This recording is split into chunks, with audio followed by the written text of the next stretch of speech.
వేదికను అలంకరించిన స్థానిక సంస్థల ప్రజాప్రతినిధులు, పార్టీ నాయకులు, ఇంత భారీ సంఖ్యలో ఈ సమావేశానికి తరలి వచ్చినటువంటి అన్నదమ్ములకు, అక్క చెల్లెలకు అందరికీ నా నమస్కారం. ఈరోజు ఒక విషయం అయితే స్పష్టంగా అర్థమవుతా ఉంది. ఈ సభ చూసిన తర్వాత సుదర్శన్ రెడ్డి గారు భారీ మేయాడితో గెలిచిపోయిందని అర్థమవుతా ఉంది.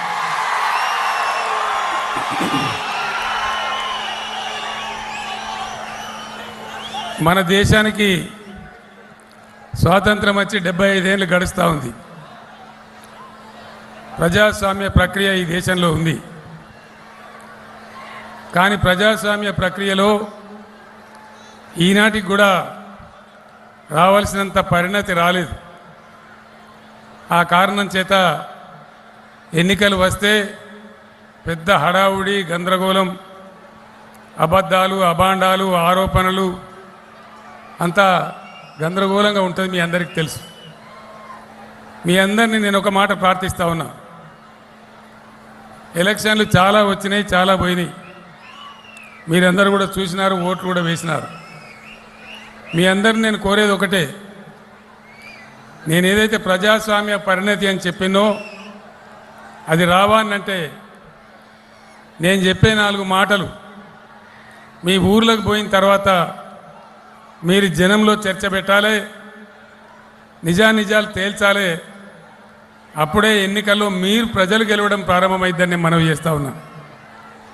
ఎలక్షన్లు వస్తాయి. ఎలక్షన్లో పార్టీకి ఒకరు నిలబడతారు. బీఆర్ఎస్కు మన సుదర్శన్ నిలబడ్డాడు, కాంగ్రెస్కి ఒక ఆయన ఎవరో ఉంటారు, బీజేపీ కూడా ఎవరో ఇంకొక ఆయన ఉంటాడు, అట్లనే ఇండిపెండెంట్లు కూడా ఒకరో ఇద్దరు ఉండవచ్చు. 30 తారీఖు నాడు ఓట్లు పడతాయి, 3 తారీఖు నాడు లెక్కిస్తారు. అక్కడ దుకాణం అయిపోద్దని మీరు అనుకుంటారు, కానీ అక్కడికే అయిపోదు. ఆ తర్వాత తతంగం చాలా ఉంటుంది.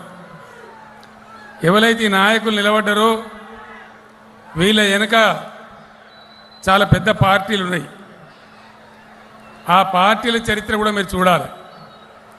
నిలబడ్డ అభ్యర్థి యొక్క కమిట్మెంటు, మంచి చెడ్డ చూడడంతో పాటు వాళ్ళ వెనక ఉన్న పార్టీ కూడా ఏం పార్టీ, ఎటువంటి పార్టీ, ఆ పార్టీ నడక ఏంది, వాళ్ళకు అవకాశం వస్తే, అధికారం ఇస్తే ప్రజల కోసం ఏం చేస్తారు, ఎట్లా ఆలోచిస్తారు అనే విషయాలు కూడా మీరు గమనించాలి. ప్రజాస్వామ్యంలో పరిణతి అంటే అదే అని చెప్పి నేను మనవి చేస్తా ఉన్నా. అందుకోసం దయచేసి మళ్ళా ఒకసారి మీతో నేను కోరుతా ఉన్నా, మీ ఊర్లకు పోయిన తర్వాత, టౌన్లో మీ బస్తీలకు పోయిన తర్వాత నేను చెప్పిన ఈ విషయాలు మీరు నలుగురిలో పెట్టి చర్చించి నిజానిజాలు తేల్చాలని చెప్పి నేను మిమ్మల్ని కోరుతా ఉన్నా. పార్టీల చరిత్ర, బీఆర్ఎస్ పుట్టిందే తెలంగాణ ప్రజల కోసం, తెలంగాణ రాష్ట్రాన్ని సాధించడం కోసం, తద్వారా వాళ్ళకి న్యాయం జరగడం కోసం. కాంగ్రెస్ పార్టీ చరిత్ర మీ ముందు ఉంది. ఒకసారి మీరందరూ దయచేసి ఆలోచన చేయాలి. అసలు ఉన్న తెలంగాణ ఊడగొట్టిన పార్టీ ఏది? ఈ కాంగ్రెస్ పార్టీయే కదా. మనల్ని కరువు గురి చేసిన పార్టీ ఏది? ఇదే కాంగ్రెస్ పార్టీ కదా. కృష్ణా, గోదావరి 2 నదులు ఈ రాష్ట్రాన్ని అంచుకొని పారుతూ ఉంటే గుక్కెడు నీళ్ళియక మంచినీళ్లకు, సాగునీళ్లకు మనల్ని సావగొట్టి చాలా ఇబ్బందులు పెట్టిన పార్టీ ఏది? తెలంగాణ వచ్చినాడు కరెంటు లేదు, మంచినీళ్ళు లేవు, సాగునీళ్ళు లేవు, రైతుల ఆత్మహత్యలు, చేనేత కార్మికుల ఆకలి చావులు, చాలా భయంకరమైన పరిస్థితి. సంసారం చక్కదిద్దినట్టుగా ఒకటి చేసుకుంటూ ఈ 10 సంవత్సరాలు మీకోసం పనిచేసింది బీఆర్ఎస్ ప్రభుత్వం. నేను మీ అందరికీ మనవి చేస్తూ ఉన్నా, గతంలో కరెంటు లేకుండే ఈరోజు కరెంట్ ఎట్లా ఉంది, ఎందుకు ఉన్నది, ఎవరి వల్ల ఉన్నది, దయచేసి మీరు ఆలోచన చేయాలి. ఓటు అనగానే ఆశామాసిగా వేయద్దు, అలవోకగా వేసేయద్దు. అంత ఈజీ కాదు అది.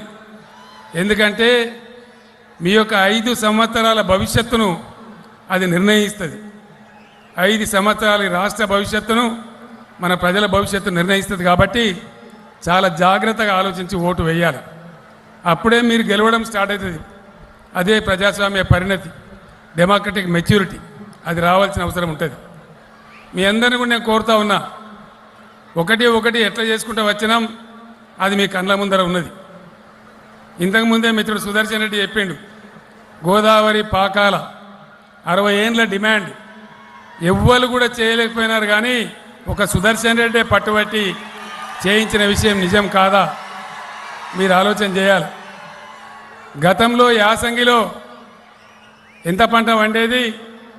30-35 లక్షల ఎకరాలు, 30-35 వేల ఎకరాలు కూడా వాడేది కాదు. ఇలా 1,35,000 ఎకరాలు యాసంగిలో నర్సంపేటలో పంటలు పండుతూ ఉన్నాయి. అది సుదర్శన్ రెడ్డి చేసిన పుణ్యమే అని చెప్పి నేను మనవి చేస్తూ ఉన్నా. మీద ప్రభుత్వం ఉన్నా పట్టించుకునే ఎమ్మెల్యే ఉంటే అవుతుంది, లేకపోతే కాదు. సుదర్శన్ రెడ్డి కన్నా ముందు ఎంతమంది ఎమ్మెల్యేలు కాలేదు నర్సంపేటకు? పెద్ద పెద్ద సిపాయిలు అయినరు. సుదర్శన్ రెడ్డి కన్నా దొడ్డుగున్నోళ్ళు అయినరు, ఎత్తున్నోళ్ళు అయినరు. వాళ్ళు చేయలేకపోయినారు, కానీ సుదర్శన్ రెడ్డి ఈరోజు పాకాల కింద ఆయకట్టుకు డోకా లేకుండా చేసిన వ్యక్తి సుదర్శన్ రెడ్డి. అవునా కాదా?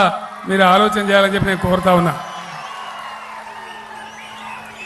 మంచినీళ్ళు, కృష్ణా గోదావరి 2 నదుల మధ్య ఉండే తెలంగాణ మంచినీళ్ళకి ఎందుకు బాధపడ్డాం మనం?